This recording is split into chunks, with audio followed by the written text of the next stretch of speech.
오늘 본문의 말씀은 에베소서 4장 27절 말씀입니다. 마귀에게 틈을 주지 말라. 오늘은 그날의 의인으로 서기 위해 이겨야 하는 것들 그 마지막 네 번째로 마귀를 이겨라 라는 제목으로 말씀을 나누고자 합니다. 우리가 아는 세계는 눈에 보이는 세계만 있는 것이 아닙니다.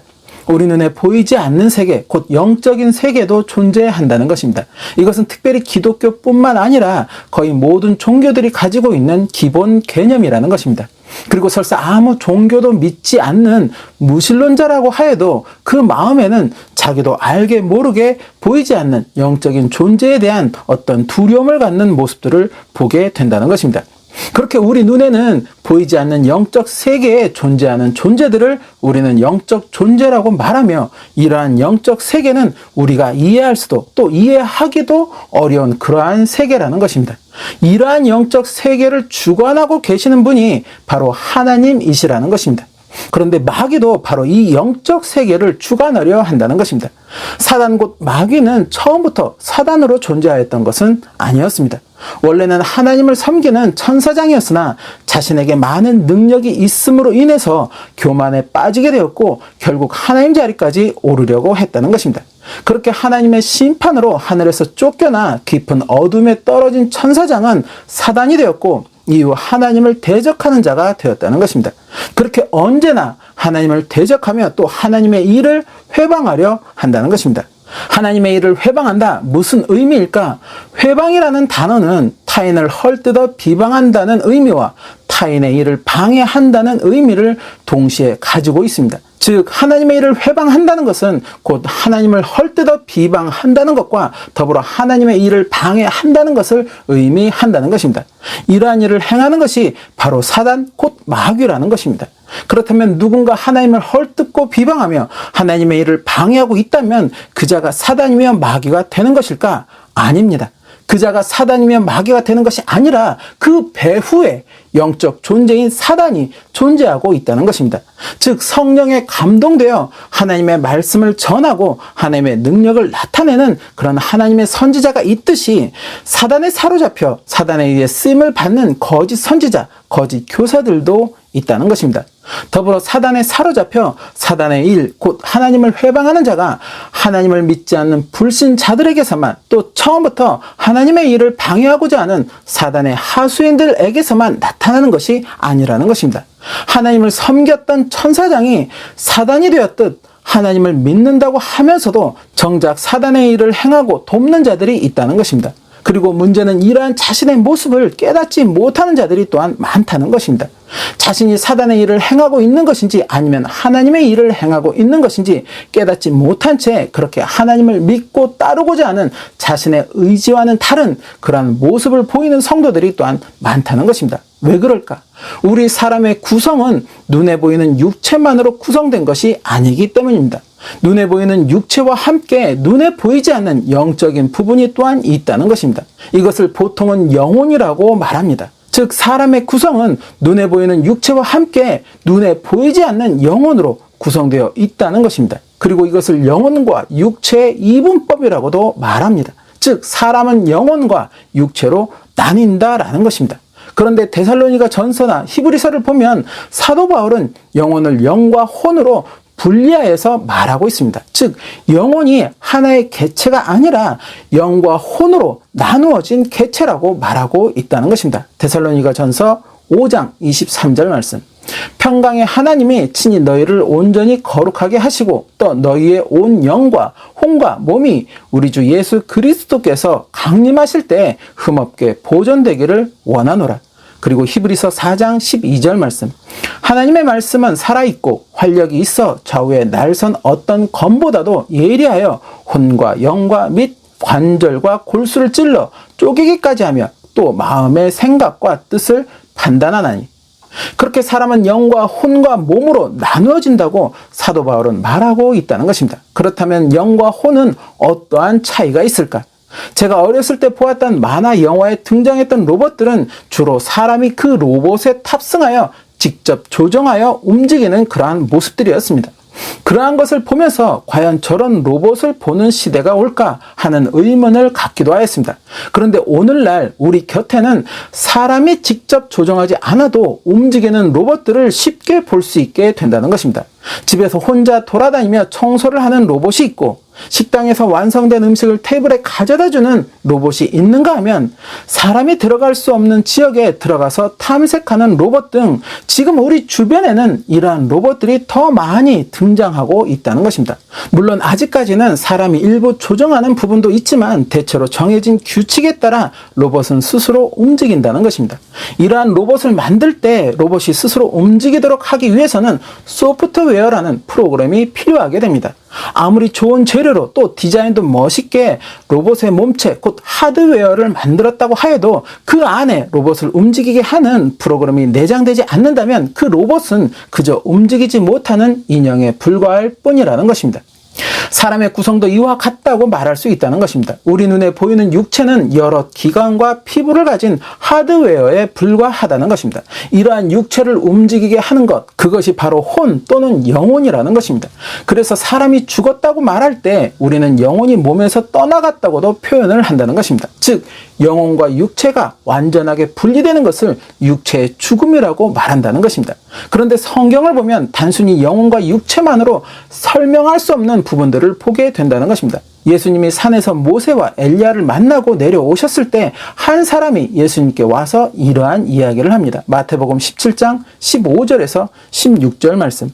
주여, 내 아들을 불쌍히 여기소서. 그가 간질로 심히 고생하여 자주 불에도 넘어지며 물에도 넘어지는지라. 내가 주의 제자들에게 데리고 왔으나 능히 고치지 못하더이다. 본문에는 간질이라고 표현하고 있지만 같은 기록을 전하는 마가복음이나 누가복음에서는 귀신이 들렸다라고 표현하고 있다는 것입니다. 즉, 자신의 아들에게 귀신이 들렸는데 그 귀신이 아들을 자주 불에도 넘어지게 만들며 또 물에도 넘어지게 만든다는 것입니다. 즉, 아들 자신의 의지와는 상관없이 귀신의 이끌림에 의해 아들의 몸이 움직인다는 것입니다. 바로 이렇게 귀신 들린 자들의 이야기가 그렇다는 것입니다. 즉, 이것은 그 사람의 육체와 혼 외에도 그 사람을 움직이게 만드는 다른 무언가가 있음을 의미하고 있다는 것입니다. 더불어 그 존재는 그 사람의 혼을 뛰어넘는 능력을 가졌다는 것입니다. 그러한 능력으로 혼을 제어하여 육신이 자신의 의지와 상관없이 움직이도록 만든다는 것입니다. 바로 이것을 영이라고 부른다는 것입니다. 즉, 혼 또는 영혼이 우리의 하드웨어를 움직이게 만드는 프로그램, 곧 마음이나 생각이라고 한다면 영은 그런 우리의 마음과 생각을 지배하는 존재가 된다는 것입니다. 그리고 이러한 영을 성경에서는 스피릿, 곧 심령이라고 말한다는 것입니다. 귀신도 바로 이러한 심령에 해당하는 존재라는 것입니다. 사도 바울이 자신 안에 두 가지의 법, 곧 하나님의 법과 죄의 법이 존재한다고 말하였을 때 하나님의 법으로 이끄는 심령은 바로 하나님의 성령이며 죄의 법으로 이끄는 심령은 바로 사단이 된다는 것입니다. 즉, 사단은 심령의 존재로서 사람의 혼, 곧 마음 또는 생각을 제어하며 그렇게 하나님을 섬기지 못하게, 하나님을 믿지 못하게, 믿어도 말씀에 순종하지 못하도록 이끈다는 것입니다. 이것이 바로 사단, 곧 마귀가 하나님의 일을 회방하는 방법이라는 것입니다. 그렇다면 이러한 마귀를 어떻게 이길 수 있는 것일까? 우리의 혼을 지배하는 능력을 가진 마귀를 연약한 우리가 어떻게 이길 수 있을까? 오늘 본문에서는 마귀에게 틈을 주지 말라고 말씀하고 있습니다. 어떠한 틈을 말하는 것인가? 마귀가 우리의 마음과 생각을 지배하고자 침투할 수 있는 그런 빈틈을 말한다는 것입니다. 우리의 생각이나 마음에 말씀에서 어긋나는 작은 틈만 생긴다면 마귀는 분명히 그 틈을 타고 들어와 우리의 마음과 생각을 지배하려고 한다는 것입니다. 가룟 유다는 예수님의 제자였음에도 한 번도 예수님을 주여라고 고백하지 않았습니다. 랍비, 곧 선생님으로 예수님을 대하였다는 것입니다. 즉, 예수님을 하나님의 독생자, 메시아로 여기지 아니하고 자신보다 능력이나 지식이 많은 그러한 사람으로 예수님을 대하였다는 것입니다.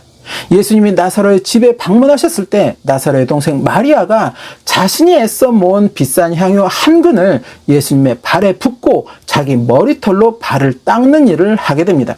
그것을 본 가룟 유다는 비싼 향유를 허비하였다고 마리아를 책망하였으나 예수님은 오히려 가룟 유다의 그러한 책망을 금하셨습니다. 요한복음 12장 3절에서 6절 말씀.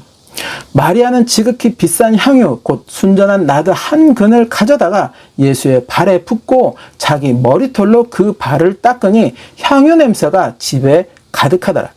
제자 중 하나로서 예수를 잡아줄 가룟 유다가 말하되 이 향유를 어찌하여 300데나리온에 팔아 가난한 자들에게 주지 아니하였느냐 하니 이렇게 말함은 가난한 자들을 생각함이 아니요 그는 도둑이라 돈깨를 맞고 거기 넣는 것을 훔쳐 가밀어라. 예수께서 이르시되 그를 가만두어 나의 장례할 날을 위하여 그것을 간직하게 하라.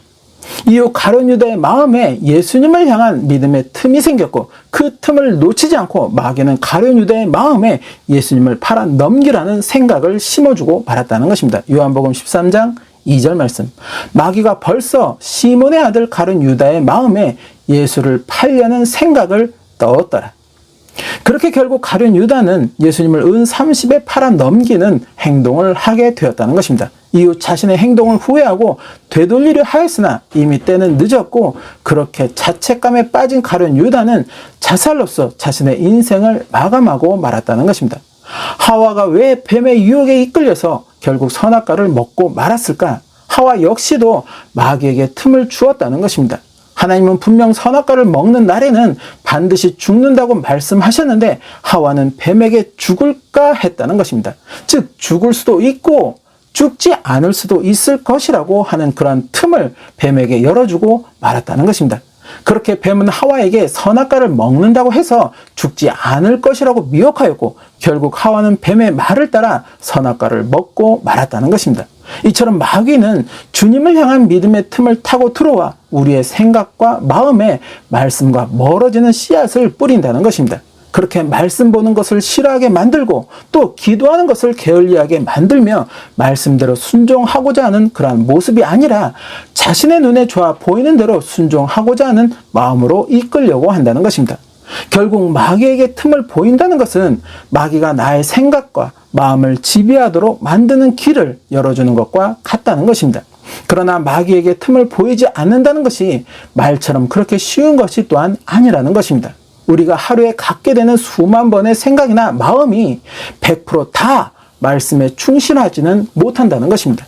때로는 세상 것을 생각하고 품을 때도 많이 있으며 때로는 인간적인 욕심과 욕망에 따른 생각과 마음을 품을 때도 많다는 것입니다. 그렇다면 결국 마귀와의 싸움은 승리할 수 없는 것일까? 야고보서 4장 7절에서 10절 말씀. 그런즉 너희는 하나님께 복종할지어다. 마귀를 대적하라. 그리하면 너희를 피하리라. 하나님을 가까이 하라. 그리하면 너희를 가까이 하시리라. 죄인들아 손을 깨끗이 하라. 두 마음을 품은 자들아 마음을 성결하게 하라. 슬퍼하며 애통하며 울지어다. 너희 웃음을 애통으로 너희 즐거움을 근심으로 바꿀지어다. 주 앞에서 낮추라. 그리하면 주께서 너희를 높이시리라. 온전히 하나님 앞에 복종함으로 나아갈 때 하나님이 우리를 마귀로부터 지켜주신다는 것입니다. 내 안에 하나님을 향한 온전한 경외함이 자리하고 있을 때 마귀는 우리를 피하게 된다는 것입니다. 내가 능력이 있어서가 아니라 나에게 힘이 있어서가 아니라 하나님의 보호하심이 나와 함께 하시기에 마귀가 나에게 가까이 다가오지 못한다는 것입니다.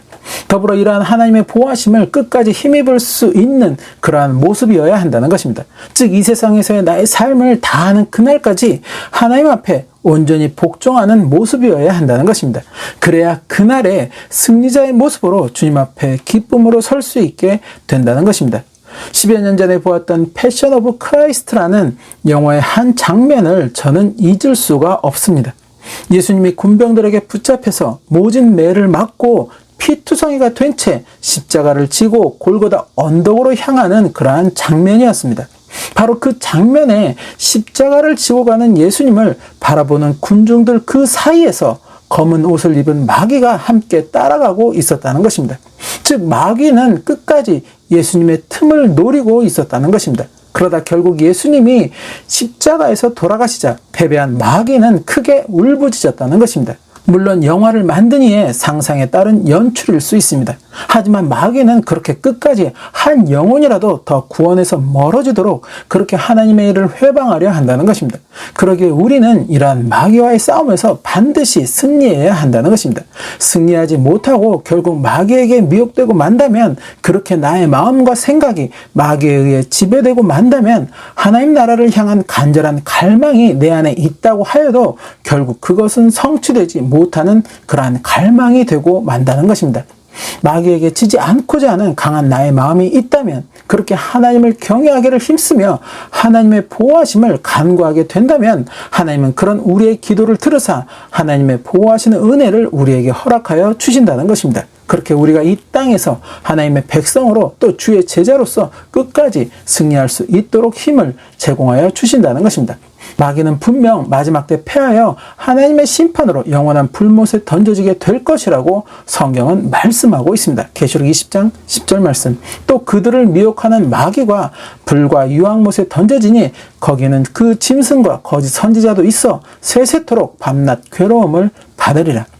즉 세상에서의 마귀의 권세가 아무리 강하다고 하여도 결국 언젠가 마귀는, 사단은 하나님의 권능 앞에 패하고 만다는 것입니다.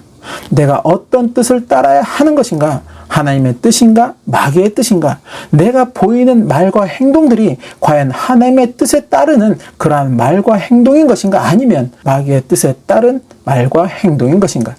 마지막 때를 살아가는 우리는 바로 이러한 자신을 철저하게 점검하며 주님 앞에 서는 준비를 해야 한다는 것입니다.